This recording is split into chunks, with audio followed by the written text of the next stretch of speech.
Hi everybody, welcome back to my channel. Yes, today is Thursday. I'm just here with the drinker has to say his opinion on The Last of Us. But let's start off by saying hello. Thank you for clicking on this video. My name is Daniel. I'll be your host. Your guy in the chair. Guy in the chair. He said it! He said it! And today we're going to be enjoying the critical drinker's thoughts on The Last of Us. There might be trouble ahead, but let's enjoy.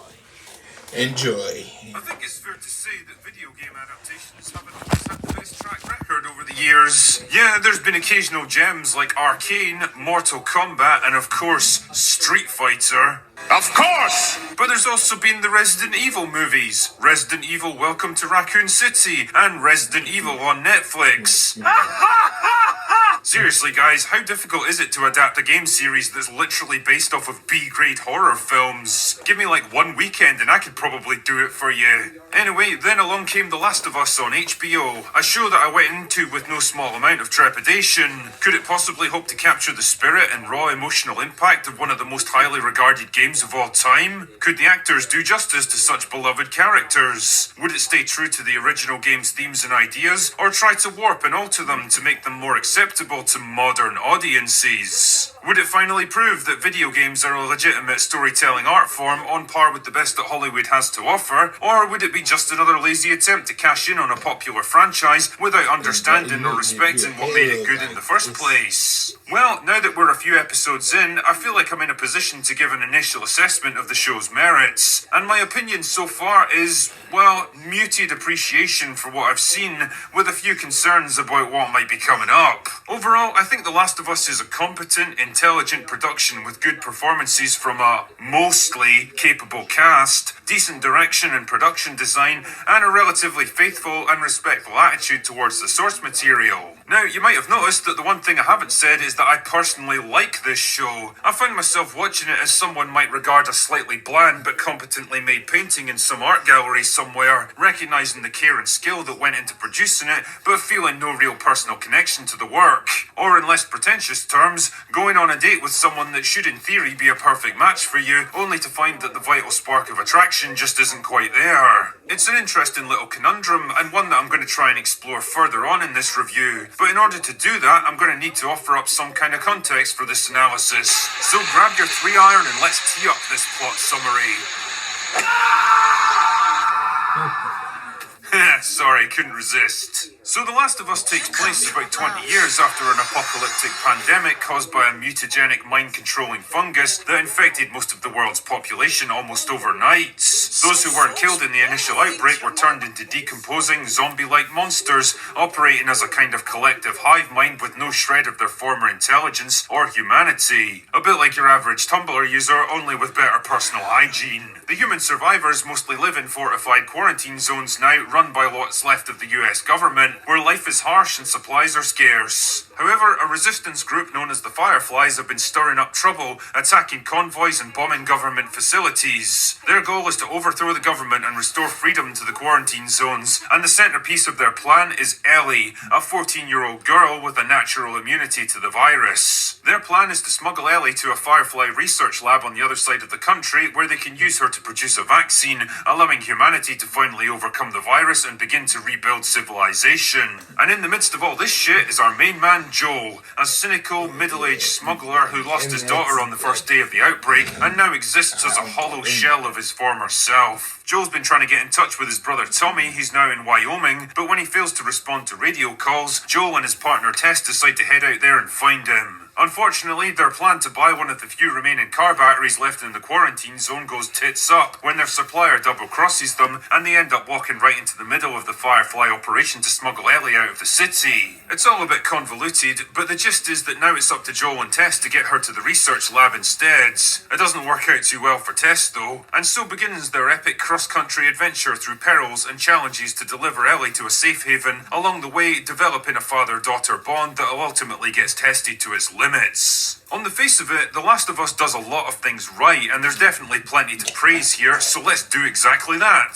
Visually, it looks great. The cinematography really captures the bleak, somber, melancholy feel of a world after the collapse. A world of ruined cityscapes slowly being reclaimed by nature, where dangerous things lurk in the darkness and wreckage that was once civilization. A world of gritty, improvised settlements where the strung-out remains of humanity huddled together in fortified slums, watched over by a corrupt and unforgiving military dictatorship. A world of untamed wilderness fought over by raiders, survivalists, and desperate outcasts. It's nothing that we haven't seen in other movies and TV shows, but it's all well realised and pretty faithful to the games, so well done on that score. The show also does a great job capturing that iconic opening scene of the day that the world fell apart, with all its chaos and unexplained destruction and sudden, senseless tragedy. There's nothing quite so unnerving as watching the safe, normal world that you've known your whole life disintegrate around you with no clue as to what's actually happening or why. The infected themselves are also well realised, managing to stay threatening and alien without coming across as cheap or silly. If you've seen 28 Days Later, then you'll be familiar with the kind of fast-moving infected that rush towards you like a living tide, but the show also works in some of the more novel enemies like the clickers, infected that are blind by normal standards but can home in on the faintest sound, meaning that your best bet is to stand your ground and hope that they pass you by. The dialogue is generally smart, economical and mature, and delivered by a mostly talented cast of actors. I wasn't really sure about Pedro Pascal filling in the role of Joel, partly because he seems to be flavour of the month in Hollywood right now, and I'm getting a bit tired of seeing his face in fucking everything. But even though his Texan accent comes and goes more frequently than upcoming Star Wars projects, and vanishes altogether by episode 3, I think he generally turns in a good performance and does what's asked of him. It's the same deal with Anna Torv as Tess, who makes a big impression with her relatively limited screen time, and Nick Offerman delivers what may be a career best in the 3rd episode as a lonely survivalist who finally finds someone to care about.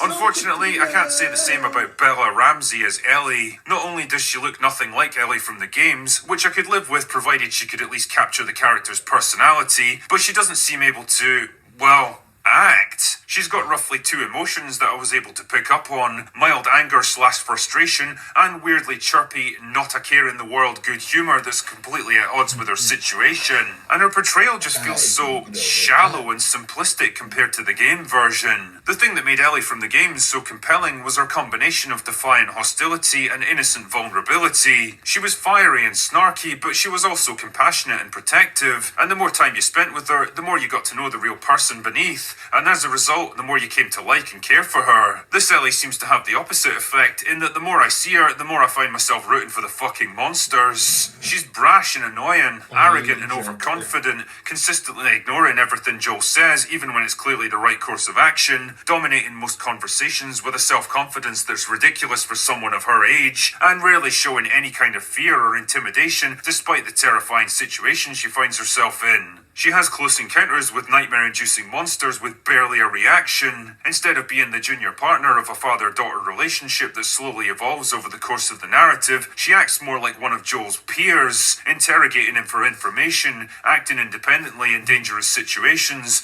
insisting on being consulted during decision-making, and only cooperating with him because she feels like it. All of this stuff acts as a thumb on the finely balanced scales of their relationship from the game. See, Game Ellie wasn't a survivor when you first met her. In fact, she was pretty useless when it came to the practical aspects of getting by in the world of Last of Us. Why? Because she was young and inexperienced and kind of naive about the world outside the walls. She was shocked and terrified and saddened by the things she saw, and dependent on Joel to keep her safe, even if she didn't particularly like him at first. Joel, on the other hand, was a hardened survivor, smart and cynical and world-weary. He trusted almost no one, had few friends, and generally treated Ellie as unwanted baggage that was slowing him down, because that's exactly what she was. He was harsh and assertive with her in the early stages, and kind of a terrifying figure from her perspective, because he absolutely needed to be, because that's the kind of world they were living in now. But as the story progressed, each character began to fill gaps in the other's personality. From Joel, Ellie learned self-reliance, survival skills, and the confidence she needed to stand up for herself when it counted.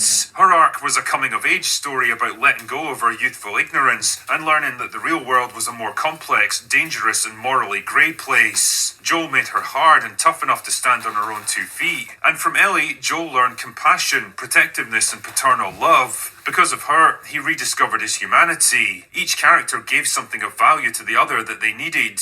Here, though, the relationship feels weirdly unbalanced. Ellie's depicted as confident and independent right off the bat, cool under pressure, unfazed by the sight of violence and death, able to verbally spar with Joel, and more than capable of doing things for herself. There's even a cringeworthy scene where she enters a building against Joel's specific instructions, discovers a hidden basement that he apparently never noticed despite visiting the place multiple times, kills an infected without emotion, and even recovers a pristine box of tampons as a bonus item.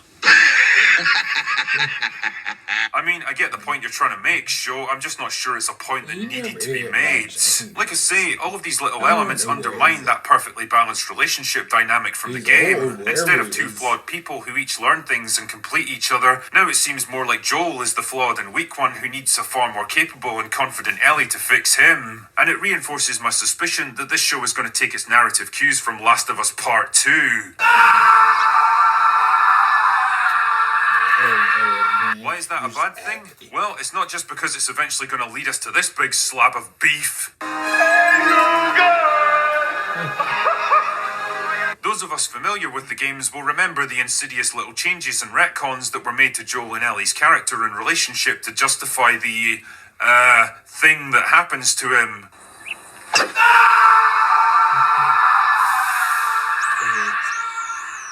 Joel went from being a strong, capable, cunning, and ruthless survivor in the first game to a weak, naive, downtrodden sap in the second, too spineless to stand up for himself against Ellie's accusations, and too stupid and tongue-tied to argue his case. He was a neutered version of his former self, altered to fit the new game's narrative. And the more I see of him, the more I suspect that's the version of Joel they're trying to work with here. He comes across as less savvy, less cunning, less in control of himself, and less authoritative. He meanders through his scenes without a strong sense of purpose, allowing Ellie to act independently even if it puts her life at risk, and losing control of himself in high-pressure situations. He's meant to be a former soldier, but he uses guns about as effectively as a vegan yoga instructor from California. And if you pay close attention to their interactions, you'll notice that it's Ellie who dictates the tone and pace of their conversations, while Joel just seems kind of lost, always 2 steps behind and struggling to catch up. And all of this stuff just makes it that little bit harder for me to get invested in their relationship, because it feels like the show is trying to push it in the same counterintuitive direction as that massively divisive second game, retroactively trying to validate Neil Druckmann's creative choices. You might be smart, Neil, but you're not smart enough to get past the drinker. Interestingly enough, the only episode to really engage me on an emotional level was also the one that deviated most from the game and had almost nothing to do with Joel and Ellie, focusing instead on a pair of supporting characters who come together in the wake of the outbreak and basically live together for the next 2 decades, falling in love, sharing danger and companionship, making a life for themselves, and finally growing old and choosing to face the end together with love and dignity. It's totally pointless to the main narrative, and you could argue that it's nothing but an unnecessary distraction, but it's also poignant, sensitively written, and brilliantly acted. Just another forgotten story of survival and humanity in a broken world. But my point here is that when you're more invested in a pair of minor side characters than the actual protagonists of the story, that's a bit of a problem. Of course, we're only a third of the way through the series at this point, so these concerns might end up being false alarms by the end, but my bullshit sense is tingling on this one. I can see the tiny cracks starting to appear in the narrative, and these things only tend to get bigger as time goes on. As much as I hope I'm wrong on this one, I can't shake the feeling that Last of Us might be sailing into troubled waters, and that what we're seeing right now is nothing but the calm before the storm. Whether the show's able to make it out of the other side intact, only time will tell.